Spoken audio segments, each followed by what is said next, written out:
Zechariah's song ends with that beautiful image of the dawn from on high will break forth. And so we want to take about 2 or 3 minutes here, and there will be some images and music on the screen of different dawns and sunrises. I invite you to sit with that and meditate on it and reflect on that image of the dawn from on high will break forth. Tobias will share that.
And thanks to Janice and Kim Delato for the music for that.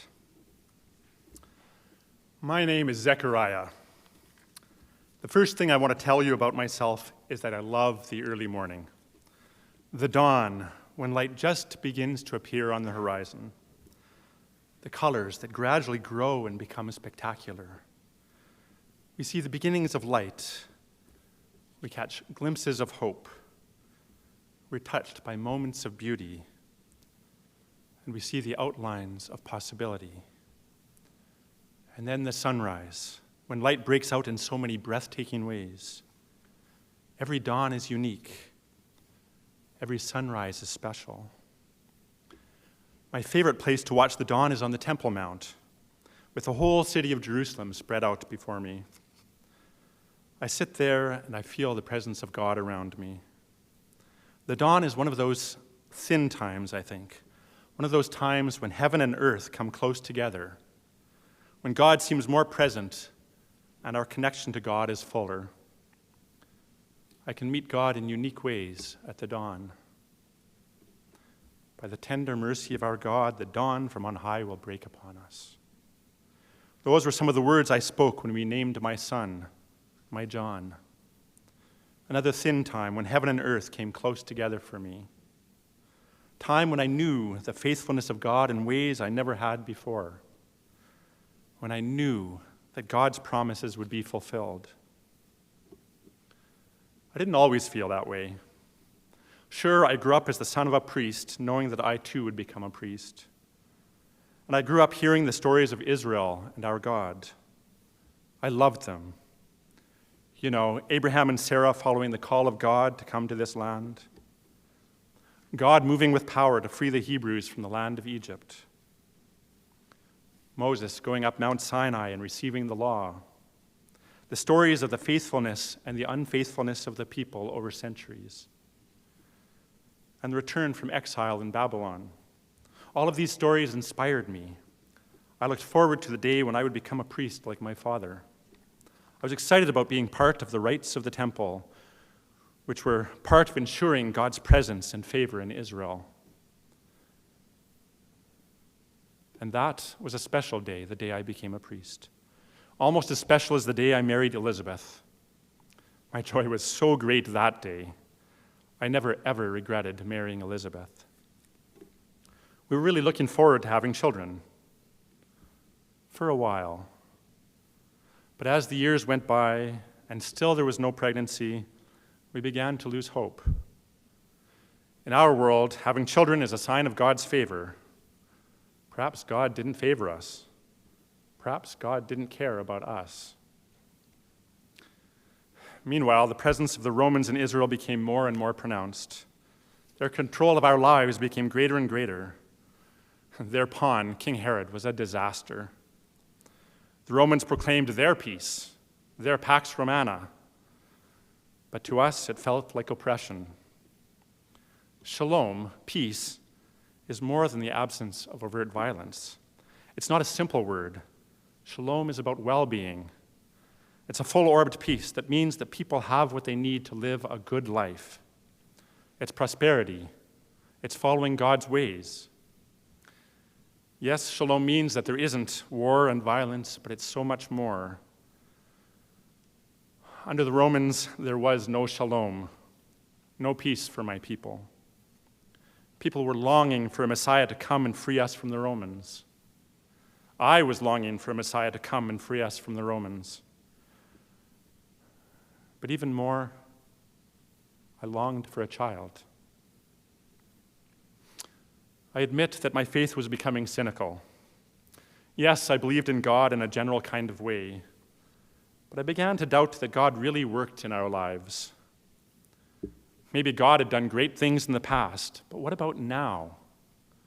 God had freed the people from Egypt and then from Babylon, but I began to doubt that God would or could do anything about the Romans.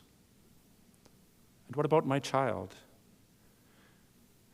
The only thing that kept me believing was the dawn,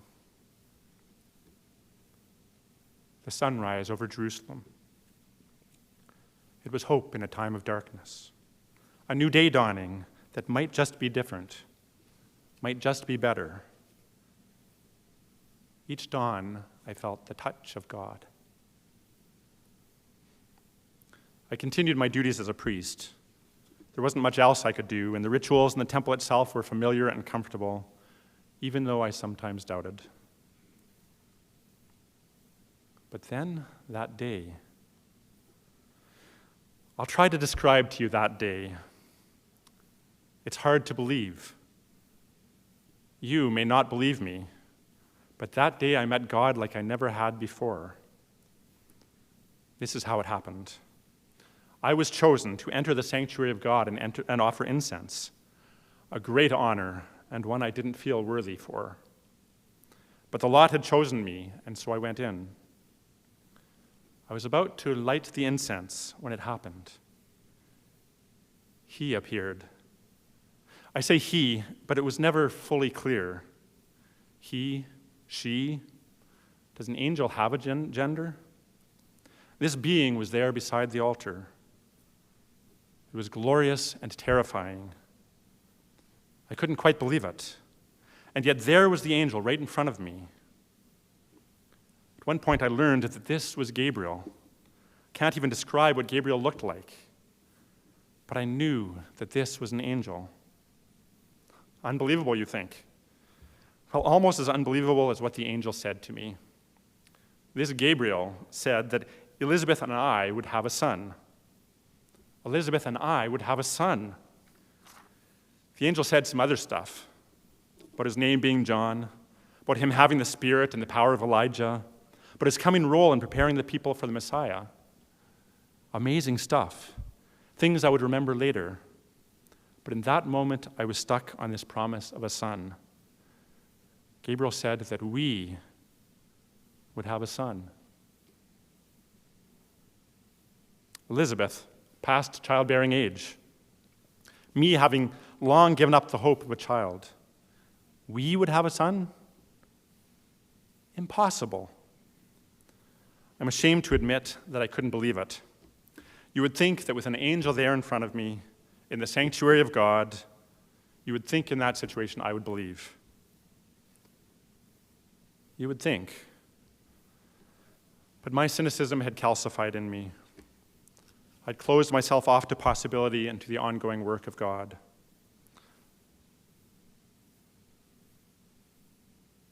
I'd closed myself off from the dawn. I was in one of those thin places. I was in the temple, in the sanctuary of God. An angel was before me. Who could doubt the presence of God? And yet I did. My heart was clenched against the good news. If you can believe it, I asked for a sign, as if the presence of an angel isn't enough of a sign. I asked for a sign. Big mistake. Gabriel gave me a sign, all right. I lost my ability to speak, just like that, in that moment. From that moment on, I was mute. I was left with motions and writing to communicate. What Gabriel promised came to pass. Elizabeth became pregnant, and the pregnancy went well, although she did have some pretty severe morning sickness along the way. We were both so happy. During the pregnancy, I went every morning to see the dawn, to reflect on God and God's goodness, to think about God's faithfulness, and to let it sink in that I was going to be a father. As the pregnancy progressed, it started to hit me more. I was going to be a father. That was both exciting and terrifying. Did people know that I didn't know how to be a father? Sure, I loved kids. I was good with my nephews and nieces, but being a father was a bit overwhelming. I also began to remember the rest of what Gabriel had said to me, words whose meaning began to hit me as the time of John's birth came closer. He would be filled with the Holy Spirit. He was not to drink wine or strong drink. He would be filled with the Spirit and make people ready for the Lord. He would be filled with the Spirit and make people ready for the Lord. This sounded like John would be a prophet. My son would be a prophet. I didn't know whether to be worried or proud. But then the whole meaning of that began to sink in. He would be filled with the Spirit and make people ready for the Lord. There would be a Messiah. God was going to do wondrous work soon. God had not forgotten Israel. God would redeem God's people, and God would bring shalom, bring peace.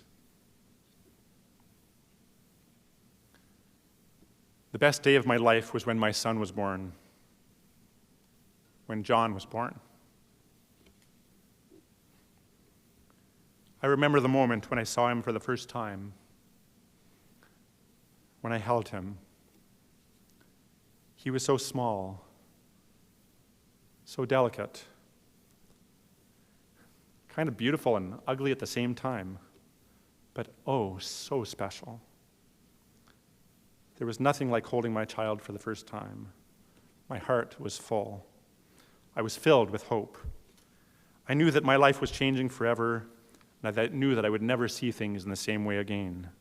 It was another of those thin times. I could feel the dawn in my heart. I could feel the presence of God. Nobody expected us to name him John. The name wasn't anywhere in our families. It seemed obvious to everyone else. His name would be Zechariah, named after me. Elizabeth told them all that his name was John. They didn't believe her. I was kind of angry at that. She was his mother, after all. Why would they not believe her when she said what his name was? But they didn't believe her, and they motioned to me that I should set things straight about her name. That also bugged me a little bit. I was mute, but I could hear just fine. Just because I couldn't speak didn't mean I couldn't hear. But they were there motioning to me. I took a writing tablet and wrote out his name. John. My son's name is John. And then two amazing things happened. I was suddenly able to speak again. That was amazing in itself. But what was even more amazing was what came out of my mouth. I spoke a prophecy, a poem about my son and the one who would come, and who he would become, but even more about the coming Messiah. It was like all that joy that was filling my soul, all that hope, all that passion that was there came bursting out of me. I spoke about God, who was once more showing faithfulness to the people of Israel. I spoke about the Messiah, the one who would be raised up from the house of David. I spoke of salvation, forgiveness, mercy, light, and peace. I spoke a promise of salvation from enemies and freedom from fear. And I spoke of my longing to worship and serve God in the light of safety and peace. I ended with these words of hope, and by this time you may be unsurprised by the image of the sunrise. By the tender mercy of our God, the dawn from on high will break upon us to give light to those who sit in darkness and in the shadow of death, to guide our feet into the way of peace. There's a closeness we have to God. We don't always feel it. We don't always know it. When we go about our daily lives, we might miss that God is there alongside us. Maybe our trust is shaken. Maybe we doubt. It happened to me. Sometimes even our religious paraphernalia can get in the way. But then, every once in a while, we find ourselves in a thin spot. A time and a place where we recognize that God is near. Like when a child is born. When reconciliation happens. When unexpected possibilities become a reality. When music moves your soul. Sometimes when someone dear to us dies. When a breeze blows through your hair and you realize suddenly that the Holy Spirit is there.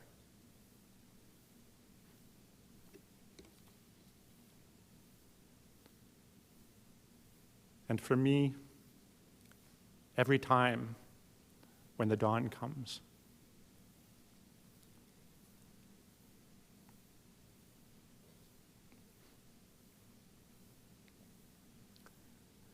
For by the tender mercy of our God, the dawn from on high will break upon us, to give light to those who sit in darkness,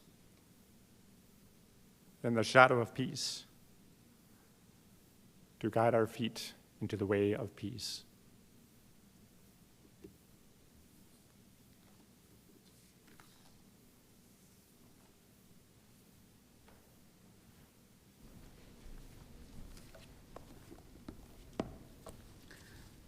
Let us respond by singing hymn number 248, It Came Upon a Midnight Clear, verses 1, 2, and 5, and let us stand to sing.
The leader materials share for our benediction today that the church is the people.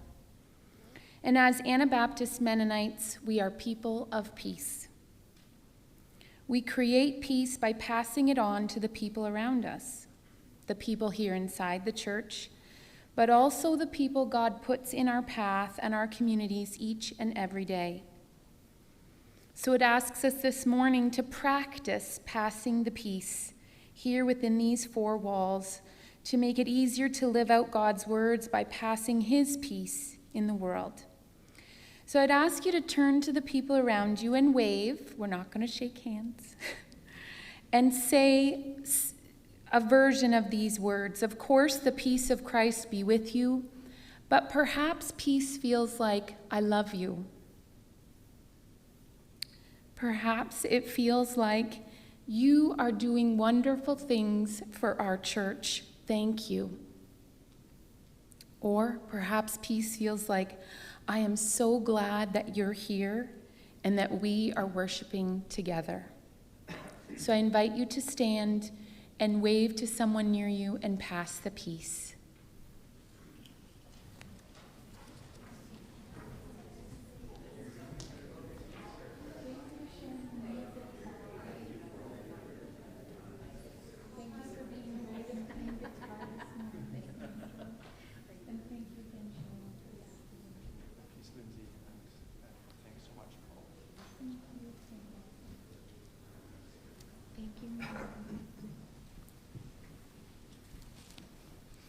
May you go in peace. And now we will have our sharing time. Recording stopped.